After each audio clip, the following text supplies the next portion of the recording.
Singapore takes no sides, but it built the corridor China cannot afford to lose.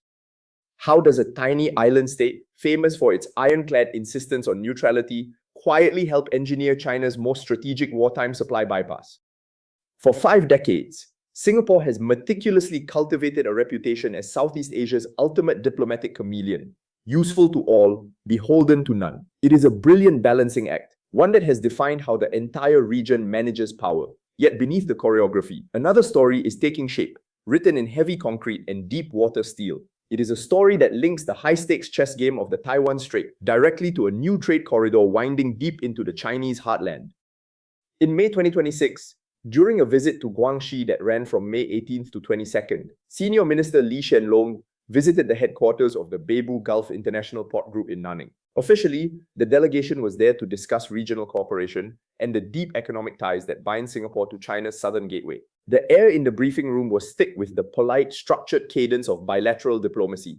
But look past the formal handshakes and the carefully worded press releases, and you see what was truly on display. It is the southern terminus of a massive supply chain architecture designed to survive a global conflict. Singapore did not just happen to find itself at the end of this new route. It helped draw the blueprint. Singapore talks neutrality, but its infrastructure choices tell a different story. And that tension is reshaping regional economics. While Western headlines focus on naval deployments and military deterrence in the South China Sea, Singapore has quietly embedded itself into the new international land-sea trade corridor. This massive logistics network connects the inland factory hubs of Western China directly to the Singapore Strait. It functions perfectly well as a commercial expressway during peacetime, but it changes the calculus entirely in a crisis. This corridor serves as Beijing's primary insurance policy against the maritime blockade, and Singapore is the indispensable terminal node keeping the lights on. Act 2. The Foundation. To understand why this corridor matters to a factory worker in Chongqing or a port docker in Singapore, you have to look at the geographic map of China's deepest vulnerabilities. The new international land-sea trade corridor begins its journey deep inland in the megacity of Chongqing. During World War II, this rugged, mountainous terrain served as China's wartime capital, chosen specifically because its inland geography made it highly resistant to coastal assault. Today, that historic bastion of defense has transformed into a global manufacturing juggernaut, pumping out roughly 1/3 of the world's laptops and serving as a critical production hub for electric vehicles. Industrial mass located thousands of kilometers from the eastern coast creates a massive logistical headache during a geopolitical contingency. In a conflict over the Taiwan Strait, China's traditional eastern ports would be highly vulnerable to disruption, blockades, or outright closure. If the eastern seaboard becomes a no-go zone, China's economic output must move southwest rather than east.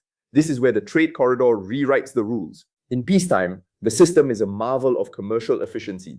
Thai durians and Cambodian mangoes now reach consumers in Chongqing in just 6 days via the port of Kunzhou, slashing traditional transit times by 2/3. Meanwhile, electric vehicles rolling off assembly lines in Chongqing reach Singapore or transship onward to consumers in Jakarta and Kuala Lumpur in less than a week.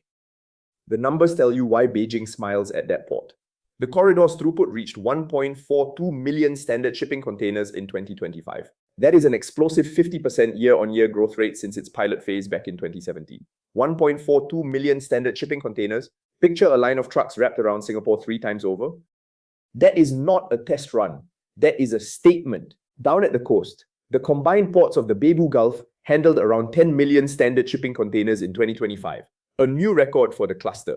This is no longer a speculative project on a map. It is an active, roaring river of trade. In peacetime, it represents a highly profitable supply chain story for Southeast Asian agricultural exporters and Chinese factory managers alike. But the moment a crisis hits the Taiwan Strait, this commercial asset instantly hardens into a structural lifeline, shifting the entire geographic gravity of regional trade away from vulnerable coastlines toward protected inland networks. In 2022, roughly $2.45 trillion worth of goods passed through the Taiwan Strait. That is over 1/5 of all global maritime trade, according to data from the Center for Strategic and International Studies. China is among the most exposed. A large share of that traffic either originated from or was destined for Chinese ports. Beijing also depends on this single body of water for nearly 1/3 of its entire supply of imported oil, coal, gas, and vital industrial ores. Singapore's vulnerability is also significant. According to estimates cited by Singapore's Rajaratnam School of International Studies, About 14.8% of Singapore's total trade volume passed through the Taiwan Strait in 2022. For Singapore, that is not an abstraction.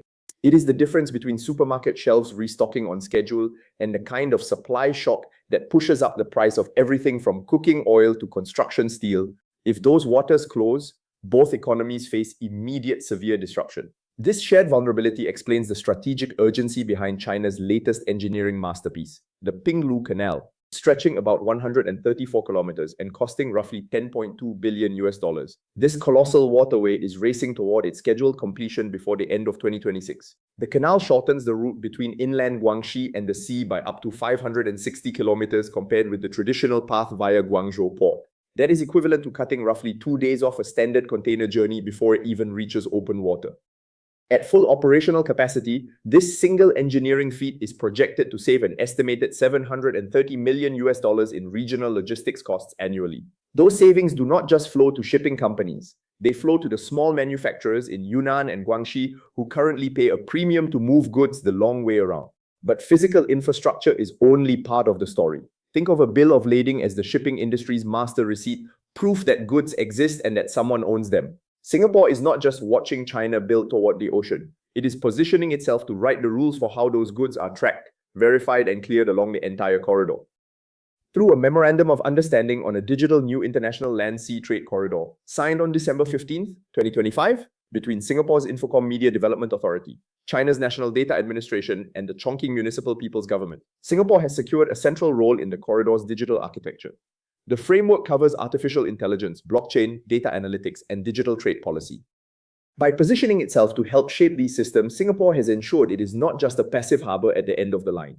It has a seat at the table for the corridor's physical, commercial, and digital layers, even if the operational systems are not yet fully built.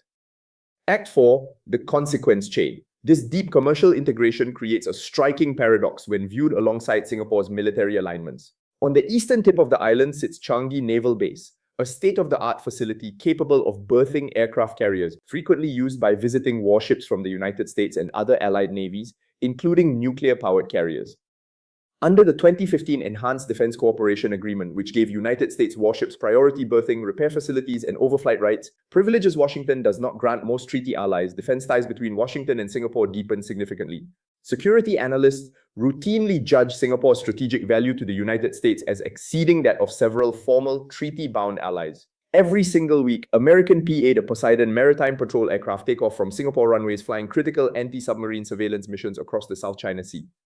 The reality is stark. The exact same city-state that hosts the forward operational presence of the United States military also co-designed and digitally positioned itself to manage China's primary wartime supply bypass. This is not a contradiction born of diplomatic carelessness.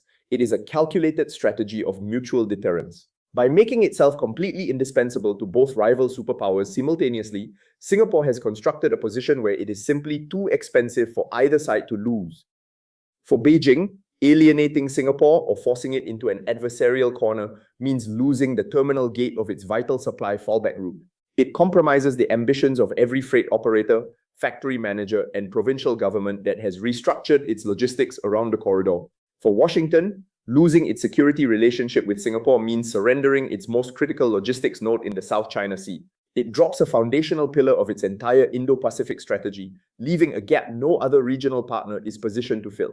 Singapore's defense policy relies on a brilliant high-stakes formula.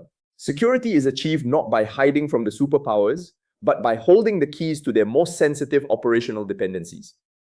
This structural reality forces a deeper look at how power actually operates in Southeast Asia.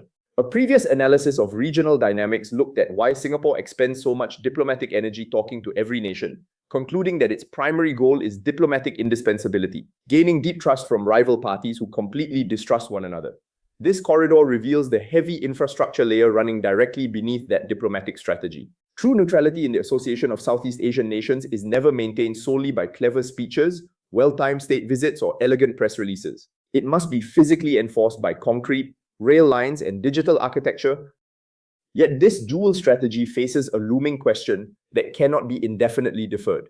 What happens to this carefully engineered balance if a crisis in the Taiwan Strait actually erupts? If conflict breaks out, Singapore will be immediately exposed to the massive economic shockwaves of a global supply disruption, given that 14.8% of its own trade rides on those exact same threatened waters. The very bypass Singapore helped construct to secure China's supply lines runs straight through the same stretch of the South China Sea that American warships and patrol planes monitor from Singapore's own naval bases. When a crisis arrives and the geopolitical friction makes diplomatic ambiguity impossible to sustain, the conceptual framework of neutrality begins to fray.